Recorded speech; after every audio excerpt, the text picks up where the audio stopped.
guys? Jay here, and today I got something special for you guys. So today, Ghost Ship Games finally released a full narrated trailer for Season 4 of Deep Rock Galactic. So I thought it would be fun to watch it and give you my blind first impression of it. I haven't seen it yet, I have no idea what's in it. It's early in the morning and I just ate breakfast and I just thought that this would be a fun thing to do. But we're going to go through this and see if all the speculations I've had in my last two teaser breakdown videos were anything important or if I got anything right. I'll have the link to the trailer in the description, so please check it out for yourself. But if you guys are ready, let's just get into it and see what we have. Hello miners, it is time for another DRG update and we are back with a new rundown. Welcome to Season 4, Critical Corruption. Still love the name of that season. I think that that's such a cool title that they went for. Though we have gained great ground against the rampaging lithophage in the past months, it remains a constant threat on Hoxie's, despite our best efforts. And to make matters worse, reports of alarming new mutations are starting to come in. It is clearly reacting to our presence, and our endeavors are getting even more hazardous moving forward. Let's get right into it. The bad news first. The plague hearts you have encountered previously have evolved. They will now turn into lithophage corruptors, ravenous, fully mobile abominations that spread rockpox wherever they go. They are Okay, hold on. So you're telling me that plague hearts can now move? No! God, please, no! Wait, did this dude's just scaling up a whole wall? Are you these things can go up wall? Can they go on the ceilings too? Okay, this is already pretty interesting. But these things are definitely what we saw on that artwork that they released a couple weeks back, or probably like a week or so back. But now we get final confirmation that they are corruptors and that they go around and they spread rockpox seemingly everywhere they walk. So that's interesting. wherever they go. They appear impervious to normal gunfire, so you will need to use the cleansing equipment to get through their exterior shells and expose their soft inner core.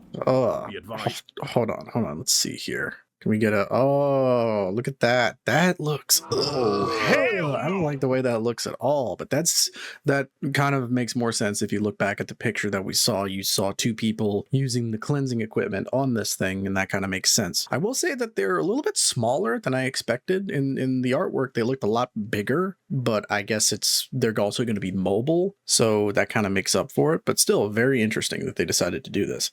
Inner core. Be advised, the lithophage corruptor is no pushover and will fight back to defend itself. Walk with care, miners.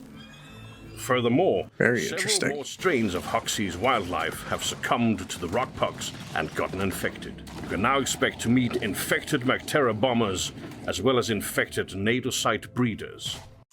Okay, they released another teaser sometime last week that showed something like this, and I was kind of afraid that that's what it was. But so we have two more rockpox type enemies. I had called the Mactera when we were doing the last analysis breakdown, but this, I was not sure that this was happening. So this is even more new rockpox enemies than I was initially expecting, which I'm all for, but this is getting significantly more and more new enemy types this season than we've had, I think, in the entirety of DRG's release. So this is going to be interesting. Just lovely. Be on your guard as always, as these new variants will be even more hostile than usual. Are those spitters? Are those rockpox infused spitters too? Are we getting, hold on. That's because I don't think the grunts can shoot at you. So are they also giving us spitters, but just not actively saying it? They are really going all out with the rockpox enemies here, which I'm all for. Than usual, while also propagating the spread of rockpox. As if that wasn't enough, Hoxie's itself seems to fight back in its usual way, by spewing out yet more ghastly creatures from far below. Scanners report sightings of two new monsters. The Glyphid Stingtail is a powerful, heavily armored beast. It has a grabbing tail capable of incapacitating any enemy and goring them against its massive horns. Mind yourselves around this one. Okay, so that answers a lot of questions that we've had about these particular creatures. The grab is not so much as a stunning as much as it is just kind of a reposition, and it kind of makes a lot of sense when you look at them now. They basically pull you towards them and then they just hit you with that massive horn that they have on their face, which makes a lot more sense when you think about it. So it's not going to be like the cave leeches where you get grabbed and then you just can't move. It looks like they just kind of pull you. I'm guessing guessing you kind of get disoriented a little bit, and then they just try to smack you with their horn. But they do look very intimidating. Like, the artwork was very cool, but this is just a lot. These things look so much cooler in person. I'll go back a little bit so you can see. Incapacitating any enemy and goring them against its massive horns. Mind yourselves around this one. Meanwhile, the Glyphid Septic Spreader is a malicious cousin of our old friend, the Glyphid Spitter. This one fires heavy globules of rancid biomatter, which spread out in a wide area around impact. Just another day on Hoxies, I suppose.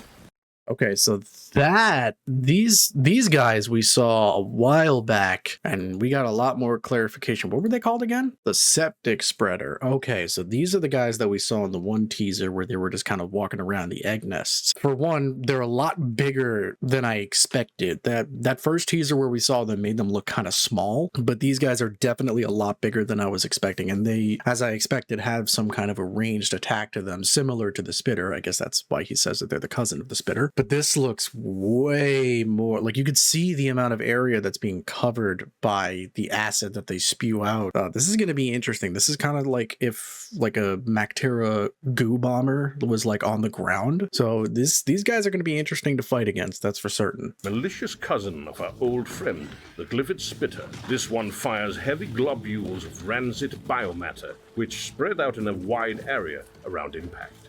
Just another day on Hoxies, I suppose. But as always, our enemies are not the only ones to adapt. Oh, here we go. Come up with a little something we expect you'll enjoy. Jet boots. You will now be able to recover crates of high-powered jet modules in the cave. Wait. Hold on a second here. Is this Flappy Bird in Deep Rock Galactic? Is that what we're getting here? Are you telling me? Hold on. Let's watch through. Attach these to your boots and turn them into fully functional jet boots, giving you a much-needed leg up during any hardships you may encounter. Just, consider wearing a helmet, perhaps. Back home, a bit of... Okay, so... Attach these to your boots. Hold on. Boots. You will now be able to recover crates. So in order to activate the jet boots, to use them in the mission, you have to play Flappy Bird. That is also fantastic and oddly fitting for this particular, power-up that you're getting. I don't think they say specifically how you get the power-up or when it happens, but this alone is just fantastic. Of high-powered jet modules in the caves. Attach these to your boots and turn them into fully functional jet boots, giving you a much-needed leg up during any hardships you may encounter. Just, consider wearing a helmet, perhaps. Okay, so this also tells us that these jet boots are not linked to a specific type of mission like I had originally had the idea that they might have been. These are just something that you will be using that will show up randomly throughout missions to help give you a bit of an extra mobility, probably because there's significantly more rock pox. I mean, you just look at this shot. Wait, what was the one? Yeah, look at this shot. There's so much more rock pox happening between the nodes that we're probably still going to have to clean and then the corruptors running around. You're probably not going to want to be touching the ground, which makes a lot more sense. Perhaps. Back home, a bit of redundant machinery has been cleared out, opening up the space rig a bit more, which handily allows plenty of space to install a training terminal for the coded locks you'll encounter on the jet. Oh my god. It would appear some smart aleck has seen fit to build an arcade cabinet to fit it into. Okay, so that's fantastic. We knew about the arcade machine. We knew that was going to be happening for a long time, but it makes so much sense why it is the way that it is, and the lore reason for it being a training module for the hacking pod to get the boots makes so much sense, and it's still going to be fun to do. It's something that you can do while you're bored waiting for everybody else to get ready. I like that they opened up that area around the Abyss Bar. That's definitely the pathway that we saw in the original first teaser trailer that they first ever released. Overall, this is just very funny, but also very on point and on par with the kind of humor that Deep Rock has, and I'm very excited to spend way too much time at that arcade machine dying over and over because I am not very good at Flappy Bird. But let's keep going. Enjoy a delicious new brew, the Randovisor. This potent ale reportedly instills a sense of Random adventure buff? and lust for challenge in whoever drinks it, causing questionable decisions in regards to equipment loadout and uniform. Apparently, finishing missions using these loadouts has become a bit of a fad. Well, I wish you luck. Oh, so it's a beer that you drink that randomizes your loadout? Is that what that is? Because if that's the case, Apparently, finishing missions using these loadouts has become... that's really cool if that's the case, because that kind of gives you like a little bit of a challenge to where you just drink the brew, and then I'm guessing everything is randomized, your weapons, I'm assuming your overclocks, and apparently your outfit as well, which is just hilarious. But that's kind of cool. That adds like a little bit of a challenge factor to it. Sometimes you go through and you're not really sure what you want to use on a particular mission, but this kind of takes away that kind of needing to think super hard. You just drink one of these and then the game just gives you whatever you want to use for that particular mission, and then you just kind of have to work with it. I kind of like that. I know I'm going to be playing around with this particularly a lot for like challenge runs and things like that. At the loadout terminal, a new option to randomize all your gear and upgrades has also become available, enabling you to quickly set up challenges for yourself. I like that. That's very simple quality of life upgrade that I think it's not one of those things that's going to be used a whole lot, except for the people who like have everything but want to challenge themselves, which, hey, I'm all for. Definitely a very nice quality of life upgrade. Why would anyone do this? Well, never let it be said we do not wish to enable our employees. Good point. Meanwhile, in your wardrobe, your armors now come with a new option. Toggle between sleeveless versions of all your own sets at will. Summer is almost upon us, after all. And okay, well, that's a nice little change of pace. I'm not really, it was super necessary, but I mean, more customization options and more drip options are always a good thing. I don't see any problem with this whatsoever. If this is like sort of alluding to giving us even more options to modify existing pieces of armor, I think that would be really cool. Maybe if you could, like, if they change it to where armor has certain sections, like you have your upper body, your lower body, your arms, that kind of stuff, I think would be really interesting, because clearly they're showing that they have the ability to toggle on certain sections of the armor. But hey, this is fantastic. No one's going to complain about having more customization options. And capping all of this off is, of course, this season's new season pass. An all-new cosmetic tree and 100 new levels of gear, victory moves, weapon frameworks... Hold on a second here. Were those weapon frameworks? Oh, those are like rockpox infected frameworks. Those look really cool. If that's the theme that they're going for with the cosmetic tree for this season, that's going to be really, really cool. I mean, it fits. It makes 100% sense that that's what they would go for, but that's going to be really interesting. Also, I see some fancy mustaches. And overall, the performance pass is always, they nail it out of the park every single season. And it's going to be the same thing with this one. You're going to be able to get a lot of really cool stuff. New levels of gear, victory moves, weapon frameworks, and crafting materials to unlock, with all the usual script challenges to go along with it.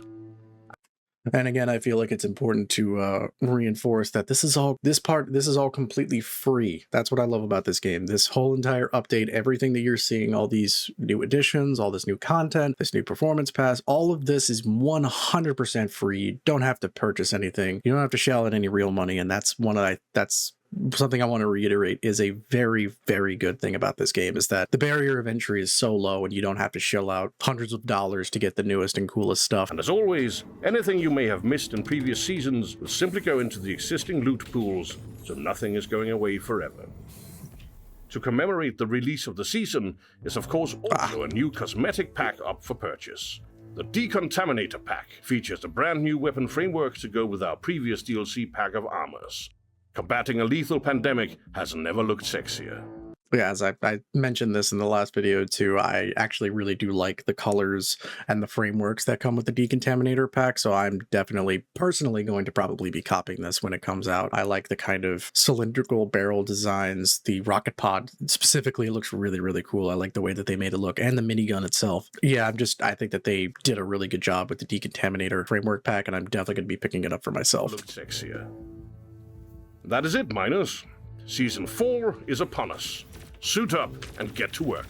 We've got quotas to meet. Welcome to Critical Corruption. This is Mission Control, signing off. Rock and Stone.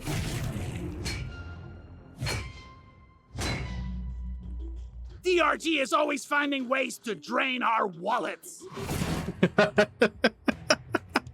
So overall wrap-up thoughts, I am very, very excited for this season. I've been saying this for a while now, ever since I started covering all the teasers that have come out. I am very, very, very excited for this season to come out. I know a lot of people are kind of upset at the fact that we're not getting any new weapons or equipment or anything like that, but I think that it's important that they focus on making sure that the enemy is also improving, and that seems to be the big focus with this particular season coming out, is that we're getting new enemies to fight. We're getting different enemies to fight that we've never gone up against before. The world that we're trying to fight in is getting more dangerous, and I think that that's also just as important as giving us new tools and weapons to work with. The fact that we're not getting any new gear is a bit disappointing, but it's not the end of the world. I'm still very excited. I'm still very, very eager to go up against these new enemies, go up against this new corruptor enemy, which just looks insane. The quality of life things that they're adding, like the randomization, very simple things that you don't really think about, but actually go a long way. Like the Flappy Bird game really just gets me, and I cannot believe that they decided to add that into the game. But anyway, I just wanted to give you guys my first impression on the trailer itself, on the official trailer that we got for it, and